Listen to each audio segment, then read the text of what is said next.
Hello students, हम पढ़ रहे हैं सेकंड चैप्टर सिविक्स का what is democracy, why democracy. आज हम पढ़ेंगे पेज नंबर 32 पर। ठीक है, पिछला टॉपिक हम ख़त्म कर चुके हैं, पेज नंबर 30 तक पूरा पढ़ चुके हैं। अब आपका जो टॉपिक है 2.3 व्हाई डेमोक्रेसी, उसको हम शुरू करेंगे पेज नंबर 32 से। मेन टॉपिक यहीं से आपका शुरू हो रहा है। ठीक है, आर्ग्यूमेंट अगेंस्ट डेमोक्रेसी। यहाँ पे आपको क्या बताया गया है, एक किस्म से यूँ लगा लो, एक तरफ तो ये डिमेरिट्स बताई गई हैं कि डेमोक्रेसी के डिमेरिट्स क्या हैं, और नेक्स्ट यहाँ इस टॉपिक के अंदर बताया गया कि इसकी खूबियाँ या मेरिट्स क्या हैं। सिंपल सी बात है, आर्ग्यूमेंट अगेंस्ट डेमोक्रेसी, डेमोक्रेसी के खिलाफ अब हम यहाँ पर आर्ग्यूमेंट करते हैं। तो यहाँ पर आपको 6 पॉइंट्स दिए गए हैं, इनको आपने मेनली समझना है कि ये क्या कहने की कोशिश यहाँ पर की गई है। ठीक है, सबसे पहला पॉइंट है leaders keep changing in a democracy. अब सिंपल सी बात है, आपको पता है कि लीडर्स क्या होते हैं, लगातार 5 साल का या 6 साल का अलग अलग डेमोक्रेसीज का जो टाइम पीरियड है उसके अंदर क्या होता है, लीडर्स कीप चेंजिंग, बदलते रहते हैं। दिस लीड्स टू इंस्टेबिलिटी, इससे क्या आती है, इंस्टेबिलिटी आती है। ठीक है, तो एक तो ये जो है डिमेरिट बता दी किसकी, डेमोक्रेसी की। ठीक है, सेकंड पॉइंट क्या बता रही है, क्या सेकंड डिमेरिट क्या बता रहे हैं, democracy is all about political competition and power play.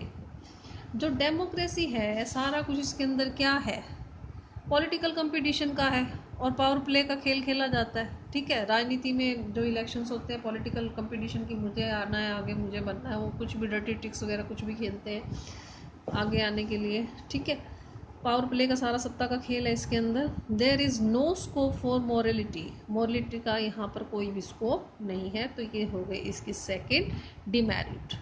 ठीक है, अब थर्ड की बात करें, so many peoples have to be consulted in a democracy that it leads to delay। बहुत सारे लोग क्या करते हैं इसके अंदर, डेमोक्रेसी के अंदर कंसल्ट करते हैं। कोई भी डिसीजन लेना होता है तो बहुत सारे लोगों को डिसीजन लेना पड़ता है, तो बहुत सारे लोग मिलके पहले उसको डिस्कस करते हैं, तो करते करते फिर सोचते हैं क्या ठीक होगा क्या गलत होगा। तो ऐसा करते करते क्या आता है, ये टाइम ले जाता है, बहुत ज़्यादा टाइम कंज्यूमिंग हो जाता है डिसीजन लेने में। तो इससे क्या हो जाती है, काफ़ी देरी हो जाती है। ठीक है, तो अब नेक्स्ट है यहाँ पर, elected leaders do not know the best interest of the people, it leads to bad decision. अब कई बार क्या होता है, चुने हुए नेताजी जो चुन कर आ जाते हैं उनको पता ही नहीं होता कि लोगों की ज़रूरत क्या है और लोगों के लिए हमें करना क्या है, लोग चाहते क्या हैं। ठीक है, तब ऐसे में वो क्या करते हैं, आके गलत डिसीज़न ले लेते हैं।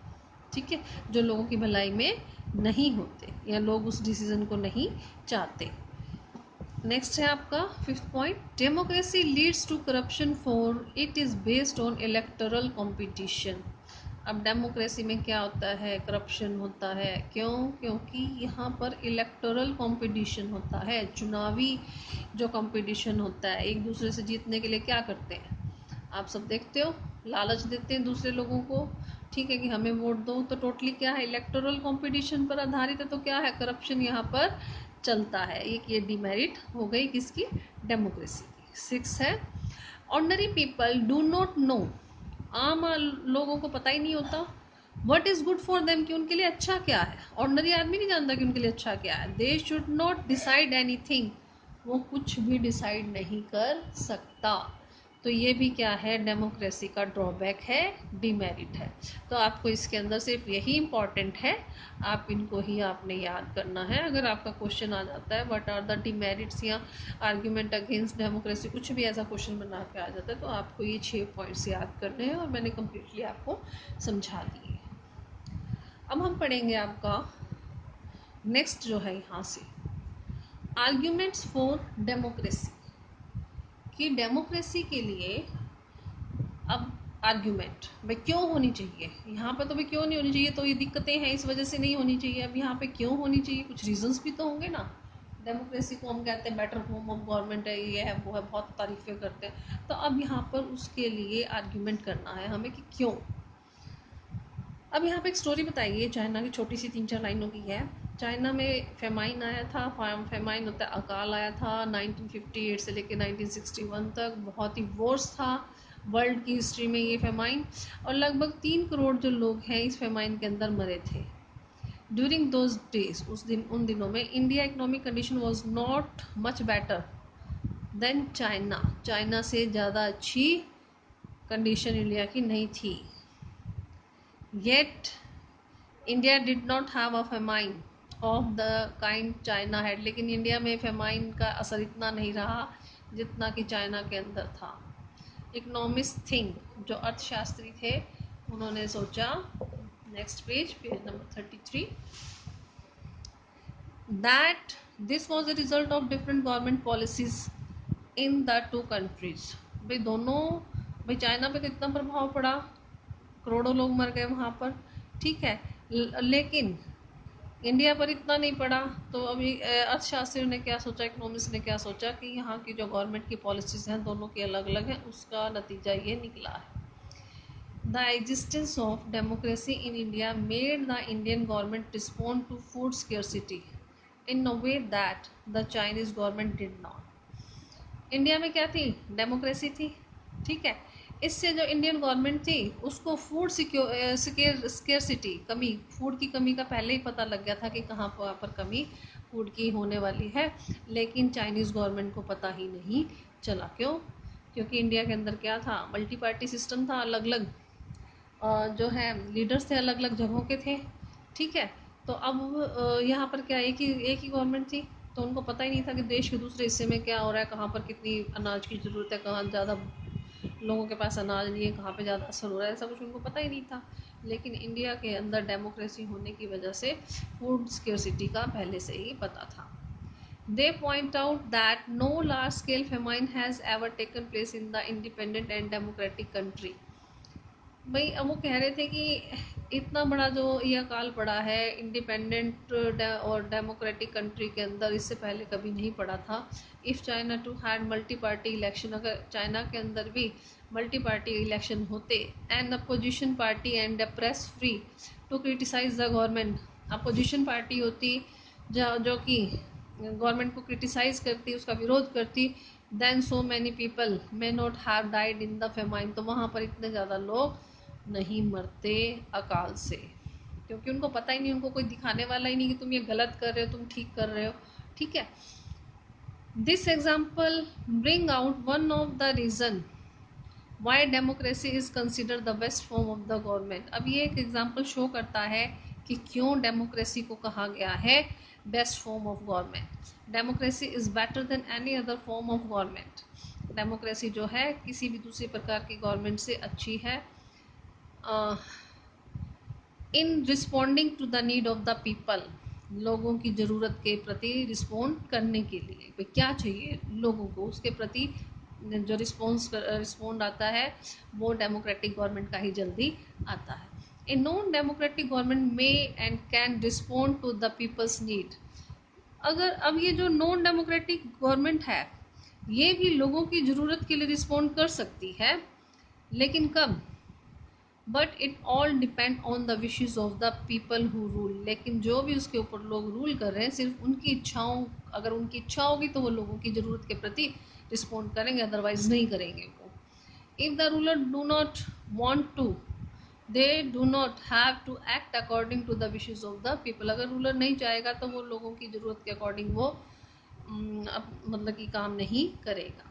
ए democracy required that the ruler have to attend the need of the people. Democracy के अंदर क्या होता है, जो रूलर है उसको लोगों की ज़रूरत के अनुसार ही काम करना होता है। तो यहाँ पर ये फर्स्ट पॉइंट बन गया आपका, a democratic government is a better form because it is a more accountable form of government. Accountable होता है जवाब देने वाली, किसको, लोगों को, लोगों के प्रति, अपोजिशन के प्रति, सबके पीछे वो अकाउंटेबल होती है और जवाब उसको देना पड़ता है। डेमोक्रेटिक जो गवर्नमेंट है ये बेटर गवर्नमेंट है क्योंकि ये ज़्यादा अकाउंटेबल फॉर्म ऑफ गवर्नमेंट है, ठीक है। जो भी वो काम करेगी तो क्यों कर रही है, किसके लिए कर रही है, किससे क्या फ़ायदा होगा, तो सब जवाब उसको देना होता है, ठीक है।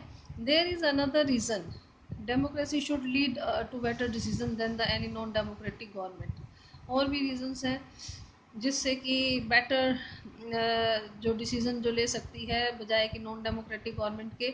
Democracy is based on consultation and discussion. अब डेमोक्रेसी किस पर आधारित है? अभी जैसे हमने डिमेरिट्स में बात की थी ना कि भाई डिस्कशन पे आधारित है, डिस्कस करते रहते हैं आपस में, फिर जाके कहीं डिसीजन निकल कर आता है, बहुत लेट हो जाता है। ठीक है, अब उसी पॉइंट को यहाँ पर रखा गया है। Democracy is based on the consultation पर आधारित है, डिस्कशन पर आधारित है। A democratic decision always involve many persons, इसमें बहुत सारे लोग जुड़े हुए थे। कोई भी डिसीजन जब लेना होता है डेमोक्रेटिक डिसीजन, डिस्कशन होती हैं और मीटिंग्स होती हैं।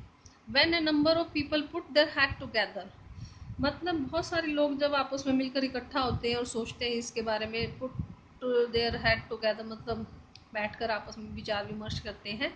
They are able to point out possible mistakes in any decision, तो वो बैठ के सोचते हैं इस डिसीजन के अंदर अगर हम ये डिसीजन लेते हैं तो क्या मिस्टेक गलती क्या निकल कर आ सकती है। ठीक है, अब एक बंदा सोचेगा, हो सकता है उसका ध्यान ना जाए, भाई अगर ये डिसीजन ले लें तो ये गलती भी हो सकती है। लेकिन जब बहुत सारे लोग बैठ के सोचेंगे तो एक आधे के दिमाग में तो बात आएगी, अरे ऐसा कर रहे हो तो ऐसा करने से ये गलत काम भी हो सकता है। ठीक है, तो पॉसिबिलिटी किसकी रहती है? बेटर डिसीजन निकल कर आने की, उसमें कुछ सुधार करके वो आगे फिर उसको इम्प्रूवमेंट करके। ठीक है, टाइम तो लगता है, लेकिन डिसीजन जो निकल कर आता है वो अच्छा डिसीजन निकल कर आता है। तो ये बात कहने की यहाँ पर कोशिश की गई है। दिस टेक्स टाइम, इसमें टाइम लगता है, but there is a big advantage in taking time, लेकिन टाइम जो लग रहा है उसका भी एक बहुत ही बड़ा फ़ायदा मिलता है। ओवर इम्पॉर्टेंट डिसीजन, जो भी जितने भी इंपॉर्टेंट डिसीजन लेने होते हैं उन पर। This reduce the chances of rash and irresponsible decision, इससे क्या होता है भाई कोई भी रैश और इरिस्पॉन्सिबल डिसीजन नहीं लिया जाता। इसलिए democracy improve the quality of decision making. सबने बैठ के हमने देखा कि सब बैठ के डिसीजन ले रहे हैं, तो ये आपका निकल आया सेकंड पॉइंट कि democracy improves the quality of decision making. Clear है आपको यहाँ तक? अब है आपका this is related to the third argument. अब ये थर्ड जो आर्ग्यूमेंट है उससे भी अभी रिलेट करता है। Democracy provides a method to deal with differences and conflict, democracy provide करवाती है ऐसा मेथड जिससे कि डील किया जा सकता है जितने भी डिफरेंसेस हैं या कन्फ्लिक्ट्स हैं उनके साथ। In any cities people are bound to have differences of opinion and interest, लोगों के मतलब कि बहुत सारे डिफरेंस हो सकते हैं, ओपिनियन हो सकते हैं, इंटरेस्ट हो सकते हैं। These differences are particularly sharp in the country like our, ये जो डिफरेंसेस हैं बहुत ही ज़्यादा हो सकते हैं हमारे जैसे कंट्री के अंदर, क्योंकि यहाँ पर बहुत ज़्यादा सोशल डाइवर्सिटी है। People belongs to different region, अलग अलग रीजन के लोग रहते हैं, अलग अलग लैंग्वेजेस बोलते हैं, अलग अलग रिलीजन है लोगों के, डिफरेंट कास्ट के लोग यहाँ पर रहते हैं। They look at the world very differently, world को बहुत ही अलग तरीके से देखते हैं। एंड हैव डिफरेंट प्रेफरेंसेस, और सबकी प्रेफरेंसेस क्या हैं? अलग हैं। The preferences of one group can clash with those of other groups, एक ग्रुप के जो प्रेफरेंसेस हैं दूसरे ग्रुप के साथ वो क्लैश कर सकती हैं। How do we resolve such a conflict, इनको हम कैसे ख़त्म कर सकते हैं इन कन्फ्लिक्ट को? The conflict can be solve by brutal power, इनको हम ब्रूटल पावर, निर्दयी पावर मतलब कि बहुत ज़्यादा ताकतवर पावर के साथ हम ख़त्म कर सकते हैं। Which ever group is more powerful will dictate it's term, जो भी ग्रुप ज़्यादा पावरफुल है, जैसे दो ग्रुप में जो भी ज़्यादा पावरफुल है वो डिक्टेट कर सकता है अपनी टर्म्स को, अपनी कंडीशंस को बता सकता है। And other will have to accept that, और उसको एक्सेप्ट कर सकते हैं। But that would leads to resentment and unhappiness, लेकिन इससे खुशी तो नहीं आएगी, लोग नाखुश हो जाएंगे। डिफरेंट ग्रुप्स में not be able to live together for a long in such a way, इस तरीके से अलग अलग ग्रुप जो है लंबे समय तक साथ नहीं रह सकते। Democracy provide the only peaceful solution on this problem, जो डेमोक्रेसी है शांतिपूर्वक जो प्रोवाइड करवाती है शांतिपूर्वक सोल्यूशन इन प्रॉब्लम्स का। In democracy no one is permanent winner, democracy के अंदर कोई भी जो है परमानेंट विनर नहीं होता। No one is a permanent loser, और कोई भी परमानेंट लूजर नहीं होता। Different group can live with one another peacefully, अलग अलग ग्रुप के लोग जो हैं शांतिपूर्वक एक दूसरे के साथ रह सकते हैं। In a diverse country like India democracy keeps our country together, diverse country India के जैसे डेमोक्रेसी क्या करती है? कंट्री को साथ लेकर चलती है। These three arguments were about the effect of the democracy on the quality of government and social life. अब ये जो 3 आर्ग्यूमेंट हमने देखे हैं यहाँ पर, ये फर्स्ट, ये सेकंड और ये थर्ड, ठीक है। अब ये 3 आर्ग्यूमेंट जो हैं were about the effect of, ये डेमोक्रेसी के इफेक्ट हैं जिसके किसके ऊपर, क्वालिटी ऑफ गवर्नमेंट और सोशल लाइफ के ऊपर।